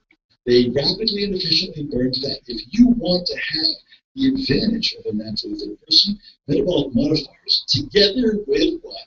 Consistent exercise, is going to get the job done. Can you do it with metabolic modifiers alone? No. No. Never, ever think you can sit on your lazy boy rocker and take these metabolic modifiers and suddenly you're going to be burning fat like crazy and life will be good. No. You have to get off the couch. But the point that we're making here tonight is that we can help you get off the couch. Because you can make more energy. And when you make more energy, you will then enjoy exercise. When you enjoy exercise, you'll probably do it on a daily basis. When you do it on a daily basis, you'll be signaling your genome to make more mitochondria in your muscles, and that will change everything. Because energy is the currency of life. Now, Natalie's going to start with her favorite metabolic modifier called DHEA. Dehydroepiandrosterone. Did I say it right? It's the most prevalent steroid hormone in the human body. It tells our bodies and brains how young we are. High levels say, she is young. Repair, restore, regenerate. He is young. Repair, restore, regenerate. It's also, listen to this, a neurotransmitter. So it helps me find my car keys. And not just help me do push-ups. When I was suffering with depression in my early 30s, I had the DHEA sulfate level, which is how we test it in the bloodstream, DHEA sulfate, the storage form, of only 52. Health for us women is 200 to 400. Yeah, supplementing DHEA not only helped me improve my memory, get my balance back. I used to just fall over. I couldn't stand on one foot at that time. I was so old. But it also helped decrease my sun sensitivity, which was interesting. I could stay out in the sun longer without feeling like I was going to pass out, without getting a sunburn. It improved my strength, stamina, and it decreased my allergies. I was on 4 allergy drugs and still just miserable every August. DHEA helps improve the immune system by making the immune system smarter. So yes, it's one of my favorite metabolic modifiers. Thank you. Here's the biodialogue of someone working out whose DHA level is, what was yours? 56, 52. Here's the biodialogue of the person working out in a gym whose DHA sulfate level is 52. Muscles. Hey, Gino, we're really working out here. You gotta signal more mitochondria because we gotta make more mitochondria because we're working out really strenuously. The gym goes, nah, so we're over the hill. Well, come on, what do you mean we're over the hill? I just measured the DHEA sulfate. It was like 52, so we're wrapping up this whole endeavor here. I can hear the music in the background already. Right? This is about it. We're definitely over the hill. I'm not going to increase mitochondria. Why bother? So you see, what her genome was telling Natalie was she was in the why bother stage of life. Right? So what happened was when she optimized her DHEA level, now she works out, the message goes from the muscle to the genome and saying, hey, we need more mitochondria. The genome goes, yeah, I've been waiting for this. Yeah, I can do that. Switch. Right? So all the switches get your mind. Okay. So I was so damaged and unable to repair it at that time, so old, that I had a scratch on my leg that I had gotten in the woods from a stick that didn't heal. But after supplementing DHEA, it finally healed. It turns out DHEA is also available over the counter. You may have seen these at the supplement store. How many people here have used the DHEA creams? Yeah? Okay. Boy, if I would have known then, I could have applied it right to that area. And I have clients that have uncomfortable joints or maybe other areas where muscles just aren't serving them as well as they could. The nice thing about the cream is they can put it right to the area that really needs more repair. Second metabolic modifier we want to talk about today is resveratrol. A wonderful study published in 2011. Reversal. Wonderful study published in 2011, which basically said, and the title of the study was that resveratrol as an exercise mimetic. Think about that title. Resveratrol as an exercise mimetic, meaning that what they're saying is that you eat this stuff and it's just as if you exercise. The same metabolic cascade will occur when you eat resveratrol as will occur when you exercise. Now, we're not saying you can sit in your lazy boy rocker, take resveratrol, and get the same benefit. But as an exercise mimetic, it produces the same metabolic advantages of exercise. Combined with exercise, it is going to give you a tremendous advantage in your body's ability to burn fat. You're going to be hearing a lot more in the coming years about AMPK. AMPK is an enzyme that's produced by the body. And when the body needs energy, when you're exercising, right? You're exercising, and that message goes from your muscle to your genome, and the muscle says, hey, I need energy. If your level of AMPK is high, the genome goes towards burning fat. If AMPK levels are low, the genome goes to burning glucose. And so literally you have a very little exercise tolerance if your AMPK level is low. What do we know about people who are naturally thin?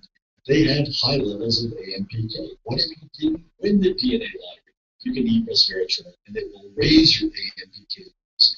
And again, without exercise, it ain't going to do much good. But with exercise, as soon as there is a need for energy, as your AMPK levels are elevated, you will more likely select fat as the energy substrate. So resveratrol, critically important. You want to talk about, alpha-lipoic acid and L-carnitine. These are metabolic modifiers, and actually they're like this wonderful duo. In the 1990s, I believe it was, Dr. Bruce Ames did a study with rodents, and he found that the experimental group, when he gave them carnitine, their temperature went up, they put out more energy, but they looked a little more haggard, a little older. So he thought about how this dipeptide, I believe, drags fat into the incinerator of the cell, which is an interesting process. I like to imagine it as a person standing there with a shovel, just chucking it right into the incinerator. Burn that fat, burn that fat. But in that process, it causes some rusting, some oxidation to the process, which explains why those rodents look a little older. So in the next study, he not only gave them carnitine, but he also gave them this potent antioxidant called alpha-lipoic acid. Alpha-lipoic acid brings adenosine diphosphate, for you chemistry junkies, to the process for making ATP, which is the currency for the energy of life. It also maintains the integrity of the system as an antioxidant, so there's less damage to that wonderful mitochondria, that powerhouse where all this energy is being created. He described that experimental group of rodents as standing up and doing the Macarena. He said they had all the characteristics of young, vital rats. My staff is so used to this story that if I recommend acetyl L-carnitine to a client and I forget to talk about alpha-lipoic acid, they'll even throw in, and don't you mean alpha-lipoic acid too? Next, we have, actually, I'm going to talk about creatine a little because Natalie mentioned ADP and ATP. Creatine is, I'm asked this question by coaches and trainers all the time because they want to know is creatine safe for their athletes? And the answer is yes. It's safe at a moderate dose. There's no need to take 20 grams of creatine, which is what you'll read in muscle building magazines. 5 grams of creatine for an adult is perfectly fine, and for a young athlete, for example, a high school or college student, you can use half of that, 2.5 grams a day. People say, well, wait a minute, why are you recommending drugs for high school athletes? And my response is, if they're a wrestler, which was my sport, the man standing across the mat from you is on creatine. Trust me. He is using creatine, and if you're not, you're going to have a disadvantage. So because it is, and listen, when I talk to coaches and trainers, they all agree, that if my wrestler is out there on the mat facing an opponent who's been using creatine, what does creatine do? It's an interesting story because long ago, and I'm talking about the 70s, when they were trying to figure out this whole thing about energy and ATP, they would take an experimental animal like a rat or a mouse, and they would literally exhaust that rodent so that they could not even move. But their heart was still beating, their lungs were still ventilating. Where was that energy coming from? They had exhausted every molecule of ATP that they could possibly have in that rodent's body, but yet their lungs were still ventilating, and their brain was still working, and their heart was still beating. Where was that energy coming from? They found that there was a reservoir of energy called adenosine diphosphate, or ADP. And then over here, in the same muscle, you had a creatine phosphate molecule. And creatine phosphate, as the ATP levels went down, the creatine phosphate said to the ADP, hey, you need a phosphate? Here, I got one for you. So the ADP became ATP, producing another level of exercise for that rodent. Well, it wasn't long before people started using it themselves. And people found that it actually did work. What does it do? Because if you are lifting weights, let's say that you want to build your bicep, right? So you're lifting weights. That means you're curling that weight against the strength of this bicep. Well, it means you all don't that 90% of the benefit is in what? The last 2 reps.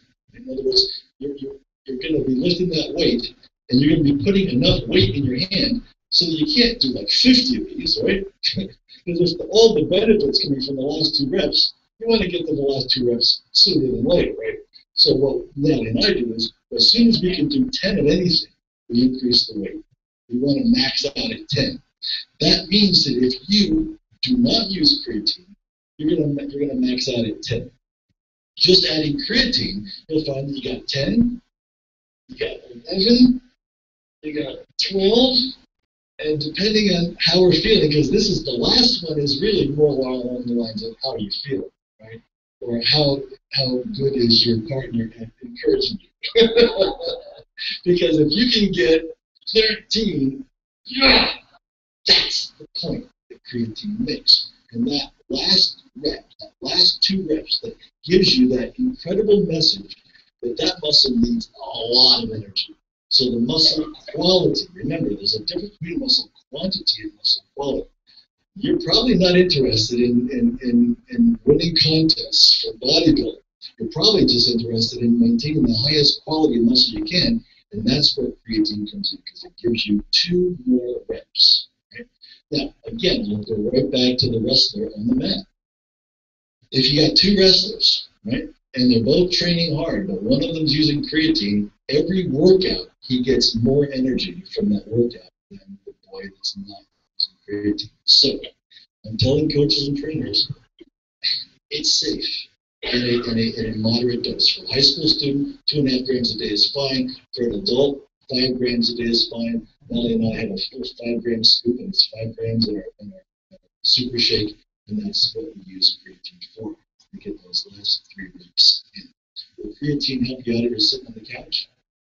Absolutely not. It will do nothing for you unless you are doing resistance exercise. So that's another one of our favorite metabolic modifiers. Maca is not only a metabolic modifier in terms of helping raise your energy level, but it helps to create more energy at the cell level. Maca is a metabolic modifier, and it also has a very interesting side effect of improving libido.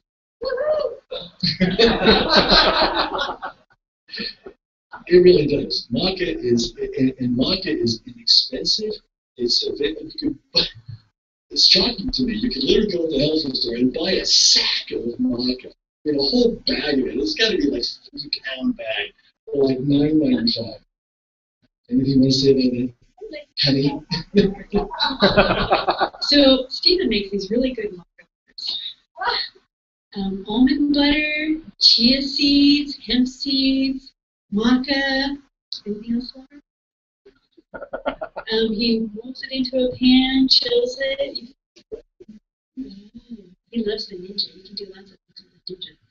Blends it in the Ninja and then pushes it out into the pan and then chills it. And you can cut it into little bars. You can cut little bits. You can cut a lot. It gives great energy, great stamina. Yes, it does improve sex drive.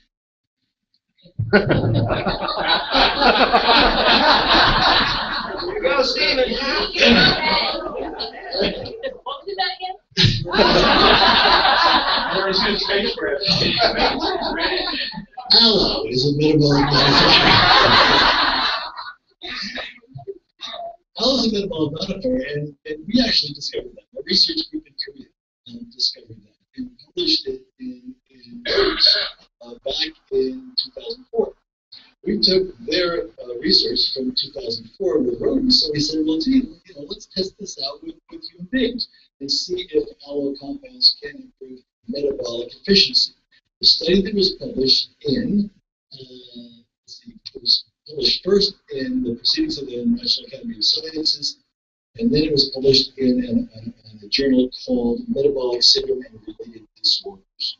The study was done at the University of California, Davis, and showed that aloe compounds can be remarkably helpful in helping to burn fat and to utilize glucose. So the people in the study were pre-diabetics. They weren't diabetics.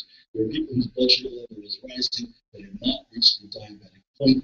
And in pre-diabetics, these aloe compounds were shown to lower serum glucose, lower insulin levels, lower hemoglobin A1C, and dramatically lower triglycerides. So that was really pretty important. So aloe is a metabolic modifier. GABA, gamma-aminobutyric acid. When GABA was discovered, and I was at UCLA, it was interesting because what it was a new neurotransmitter. Neurotransmitters are the chemicals in the brain that either increase the rate of neuron firing Those are called excitatory neurotransmitters, or sometimes there's chemicals in the brain that reduce neuron firing, and those are basically sedative neurotransmitters. Well, GABA didn't do either. Didn't increase the firing of neurons, and it didn't decrease the firing of neurons, but it improved the ability of the brain to process information, which is really intriguing. And the experiments that were done that I was keenly aware of, because they were being done by my colleagues right across the hall, they would literally stress a rodent, right? And the way you stress a rodent is you tie it down, you mobilize it, and they hate that, right? You do that to me, I'll just relax. But rodents hate to be tied down, right? So you tie it, and so they would do that, and even though when they released the rodent, even though they could easily find their way through the maze when they were not stressed, because they were stressed, they couldn't find their way through the maze. Then they would take GABA, right? Now they injected it into the brainstem, which is pretty radical, but because GABA was thought to only exist in the brain, they then found that no amount of stress would bother these mice. They could mobilize them, they could expose them to an inescapable noise, right? Whatever they did, the mice were just happy to find their way all the way through the maze and ate the cheese. So GABA became known as an incredibly important neurotransmitter. But myself and all of my colleagues believe that there was no way that this incredibly large molecule could ever be consumed and make its way somehow through the digestive tract and then make a difference in your brain. But what we learned eventually is it doesn't have to. Gamma-aminobutyric acid, GABA, has a harmonizing effect on the body. In the gut. It turns out we have two brains. We have one up here, and we have the one that's wrapped around the gut. And so just ingesting it, it can help improve harmony, helps people manage stress, decrease anxiety, and improve glucose control. So this is a really great amino acid supplement for people that are stress eaters, right? They're like, I'm just nervous, I want something sweet. It makes sense to reach for GABA. And we recommend to our clients 500 milligrams up to 3 times a day, or 750 milligrams twice a day. But we find benefit even with the 100 milligrams that come as sublinguals. Now, I have to tell you, though, that it can cause sleepiness. And one day coming home from work, I was hungry and I had some GABA. And I ate 3 of them. And when I got home, I took a nap. So timing is everything, right? Also, with gamma-aminobutyric acid, I often recommend to people the book The Mood Cure, written by Julia Ross. In the 1980s, when her colleagues were looking at pharmaceuticals, Prozac, those kind of approaches, she was looking at amino acid therapy. Well, thank you. And again, there's 30 metabolic modifiers available, and what I really want you to understand is that they're all described and explained. And in addition, there's a table in the back from some really nice people from Metabolic who will be able to discuss with you if you want to talk with them about products that contain multiple metabolic modifiers. So that's the table in the back from Metabolic. Right now, what I'd like to do is open it up for Q&A, and we don't have a runner or microphone. So if you want to ask a question, we asked you to write it on those 3x5 cards. So if you have a question, please pass the 3x5 cards forward. If you didn't get a 3x5 card because we forgot to tell you that those are for questions, you want to raise your hand, we can do that too. Yes, sir.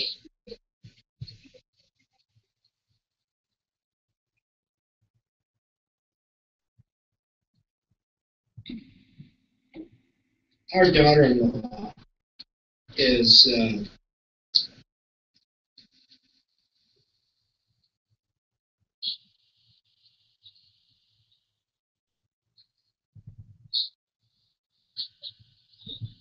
She has celiac disease. okay. And you were talking about in your little talk there, that aloe vera would be good for that, or no? Interestingly, celiac is a disorder which is very much like an autoimmune disease, where you actually have a reaction that takes place in the gut which, as Natalie was describing, really destroys the cells of the gut, so that even a small amount in celiac, a small amount of food will cause pain and suffering. Aloe is great for the GI tract. You're never going to say that there's nothing better for your GI tract you possibly find in the plant kingdom. However, in the case of celiac disease, you have to assiduously avoid so avoiding gluten and using aloe is probably a good idea. Aloe is something that Melanie and I drink every day, and we do it because it's just phenomenal. It's an amazing plant. It has the ability to improve the absorption of small molecules like nutrients. And at the same time, it has the ability to improve the barrier mechanism of the gut to keep out the large molecules known as allergens. So aloe really is something which we use on a regular basis. Now, we have celiac food patients at our clinic, and it turns out that they have other food sensitivities too. So if your daughter has eliminated gluten from her diet, yet she still feels that she's not at her best regarding her gut health, she may want to pursue food sensitivity testing such as a serum test or stool test. Cards. Yes. Mr. Evans. So just wondering, is there anything she could take to, because I know it kind of is shooting around the nerves. So what can she take to help? Yeah, Natalie reminds me that with all autoimmune diseases, Natalie says, remember it's autoimmunity. In all autoimmune disorders, vitamin D deficiency is extremely common. Vitamin D very, very often helps. Rather than talk about a disease because, I'm not a doctor, and even though Natalie is, it's not ethical to be treating patients outside the clinic. I would just say that probably seeing a nutrition-oriented physician like that would be really, really beneficial. Because what we do know is that the conventional approach to autoimmunity is really short-sighted. Basically, it is, the immune system is attacking healthy tissue. Let's cripple the immune system, which is what the conventional approach is. Keep in mind that in autoimmune disorders, the immune system is not overactive. It is confused. And so what Natalie and her colleagues talk about and employ are methods to re-educate and balance the immune system, which is remarkably different than just crippling it with immunosuppressive drugs. Yes. You talk a lot about burning fat that's so amazing at muscle and what it does. Can you talk about inflammation and how that's a factor in a lot of the stuff that's going on in the world that this plays in inflammation? Thank you. And that's an excellent question. Inflammation, we talk a lot, and we didn't tonight because this was mostly about the Metabolic Makeover, which is on the energy side of the seesaw. Remember, the seesaw damage and repair, the seesaw damage and repair determines your quality of life. On the repair side of the seesaw, you need a tremendous amount of energy. So that's why we spend a lot of time talking about the Metabolic Makeover. That's why the subtitle of the book is It's All About Energy. Because energy is what's going to drive repair.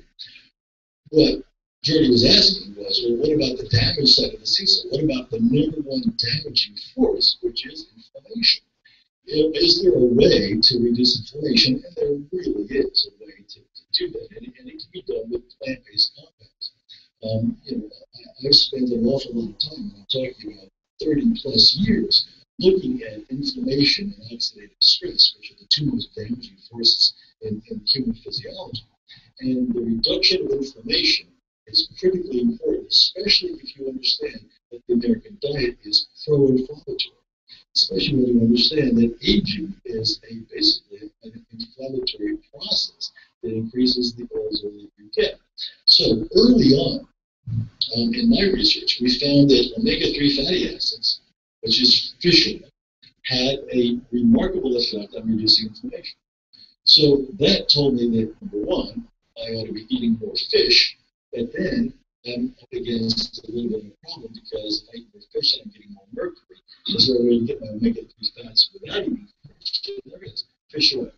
Fish oil, the purified oil from fish. That is purified, so there's no PCBs, there's no mercury, there's no toxins.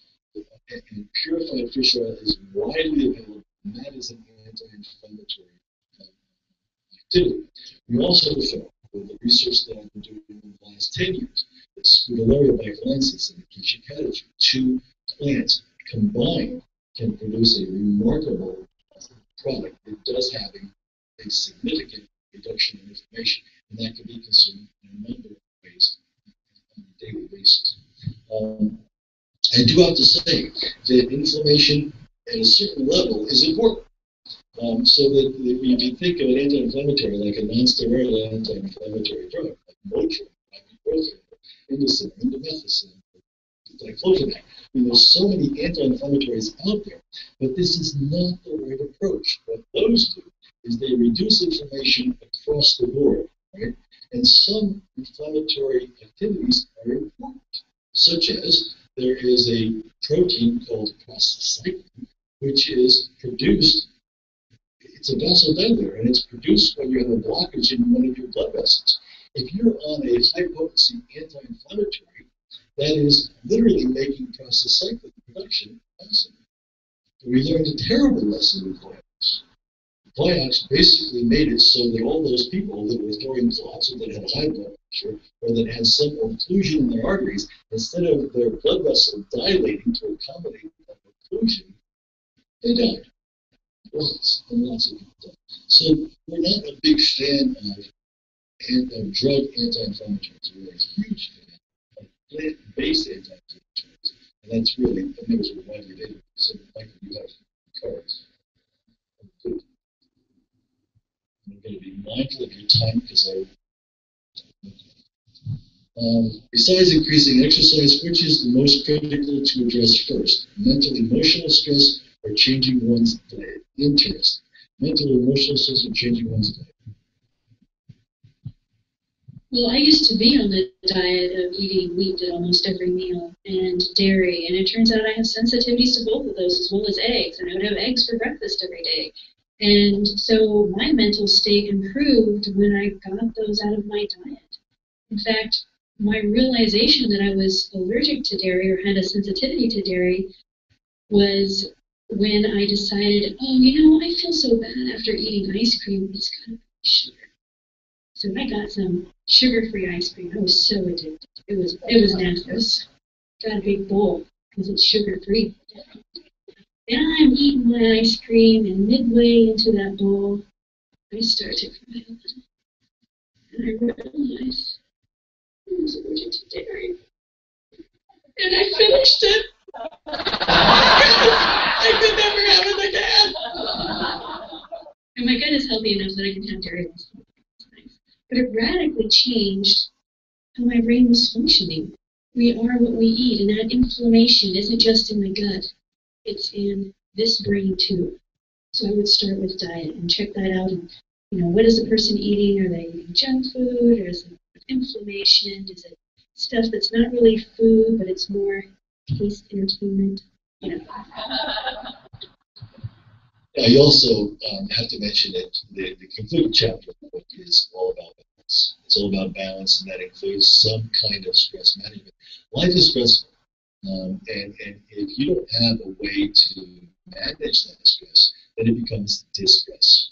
And so everyone ought to have some activity that they do, whether it's singing, whether it's going for a walk, or whether it's meditation or yoga, or whatever you do to help to balance your life. It's critical to remember that it is a critical part of what I call peak health. Would one consider eating eggs the same as eating meat? Well, this is one of those things where you go, well, I don't know. It depends on how you define it. When I look at a chicken that's laying an egg, that chicken is not going to be very happy if it doesn't lay that egg. And so, and again, when Natalie and I visit this farm, which is right down the road from us, chickens are laying eggs everywhere. They're laying eggs, which is not very good for the person selling the eggs, because she has to go looking for the bushes and the grass, because these chickens are laying eggs everywhere. Right? So I don't consider that the same as eating meat, because the chicken in this case is volunteering this wonderful nutrient source, which is a tremendously valuable nutrient source. when Natalie talks to somebody who does not eat any eggs at all, she says, well, I need you to supplement with choline, because choline is a critical nutrient. Egg yolks are the major source of choline in the human diet, and if they're not eating meat and they're not eating eggs, they are deficient in choline. And choline is critically important for the functioning of the nervous system. What choline does? So choline is the precursor to acetylcholine, which is for memory. So of course we laugh when people say, "Oh, I forgot to take my choline." When we consume DHA or other metabolic modifiers, doesn't that inhibit the body's own natural ability to perform those processes? And the answer is no. And again, how do I know that? With DHA, we did withdrawal studies. We wanted to make sure, this was back in the early 80s, we wanted to make sure that eating DHA wasn't causing negative feedback to your adrenals, such that you would then make less in your adrenals because you were taking an oral dose. That negative feedback does occur, for example, with thyroid hormone. If you take thyroid hormone, it does dampen your own thyroid production of thyroxine, but that negative feedback loop does not occur in DHEA. Regarding the other metabolic modifiers, really no, because what we're doing here is we're simply restoring levels of these compounds that were plentiful in a highly varied natural foods diet when we were incredibly active hunters and gatherers. That's basically what we're doing. We're basically duplicating the hunting and gathering experience, not only on the diet level, but also on the level of exercise and movement.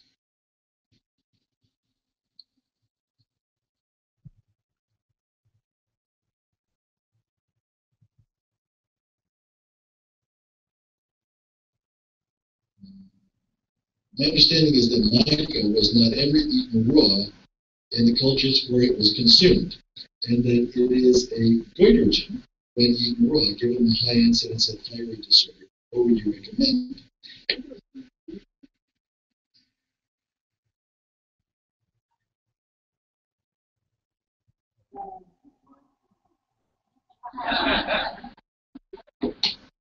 We've not learned that. A goitrogen is something which suppresses thyroid.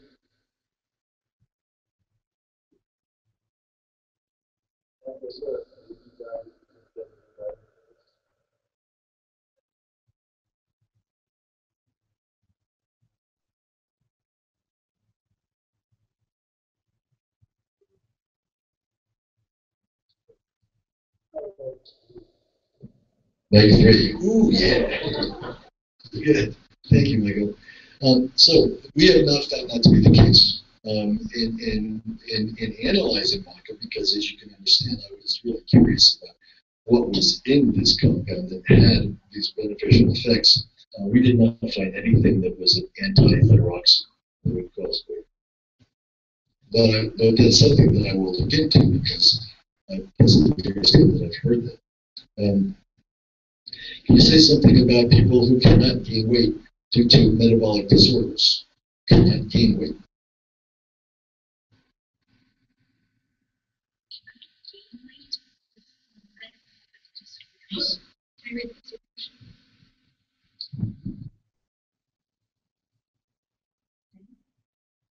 Right, so the weight we always want to gain is what? Muscle. Right, because muscle is magic, right? So we think about things that can help improve muscle mass as well as muscle quality. And androgens are a big part of that, like DHEA. These are certain hormones that can help improve muscle mass as well as muscle quality. And in my clinic, not only do I check DHEA sulfate levels, but also free and total testosterone and dihydrotestosterone. How many people here have heard of dihydrotestosterone before? Okay. So dihydrotestosterone is a metabolite, or in the downstream of the creation of hormones, from testosterone, and it's actually 3 times as potent as testosterone. And so these all help with increasing muscle and decreasing fat. And when I was older, in my early 30s, and my body, I could feel it withering away, and I was gaining fat, I had a serum testosterone level, and of course the low DHEA that I told you about too. So low dihydrotestosterone. Does this sound odd? Is anyone surprised that we check testosterone for women? Is anyone surprised that women have testosterone? It turns out that there's no such thing as a male hormone or a female. We all have those hormones. We just have them in different amounts. So for women, a healthy level for testosterone, we look at 40 to 100 nanograms per deciliter. For men, over 1,000, right? So a man is considered to have low testosterone by many insurance companies if it's 300 or less. So when I started supplementing testosterone, my weight actually decreased initially, but then it stayed the same. And while that weight was staying the same, I was getting slimmer. I was putting on weight. I was putting on muscle and losing fat at the same time. So when people say, oh, do you have a weight loss clinic? I go, no. We have a weight gain clinic because we're going to put on muscle. The last question, and then we'll have to wrap up because it's over 9 o'clock. It's after 9 o'clock. Last question had to do with the whole vegan vegetarian issue. And I really would encourage you to read Chapter 6, because Chapter 6 and I go into great detail on this issue. And we point out that I'm in full agreement with the person who is talking about an unprocessed plant-based diet. The processing really is the issue. It's the whole natural foods that we are aiming at. But my point is, and I want to make it again, we're not talking about the standard American diet, abbreviated SAD, is appropriate because it is sad. It's sad that we've all been fed this horrible fare. I mean, if you look at the USDA food pyramid, the USDA food pyramid, which is what all dietitians are taught, in which they then pass on to their clients, the USDA food pyramid, the bottom of the pyramid is, I'm not making this up, 6 to 11 servings from the bread, rice, and pasta group. 6 to 11 servings from the bread, rice, and pasta group. I mean, that's what the government is telling you to eat. Now, in our book, we would like to point out where that information came from. And you'll be surprised that it came from General Mills, Hershey's, Coca-Cola, Pepsi-Cola, Monsanto. I mean, the list is right there in our book of the sustaining members of the organizations that created that ridiculous food pyramid. So I'm not in any sense advocating the standard diet. I'm saying is that the conscious omnivore diet, from the scientific point of view, not from the emotional point of view, the scientific point of view, the conscious omnivore diet wins out every single time. And we cite the references in our book to the scientific studies that demonstrate. And again, if you want to be a vegan or vegetarian for ethical reasons, there is no argument on the side. But on the science side, put your chips on conscious omnivore.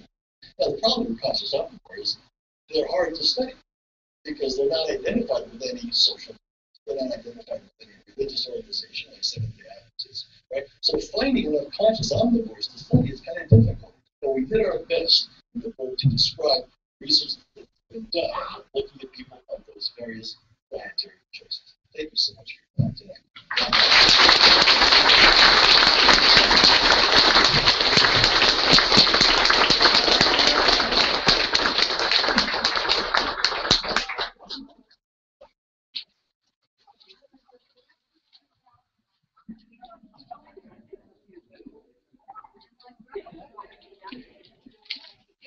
And this concludes our broadcast. Thank you for tuning in.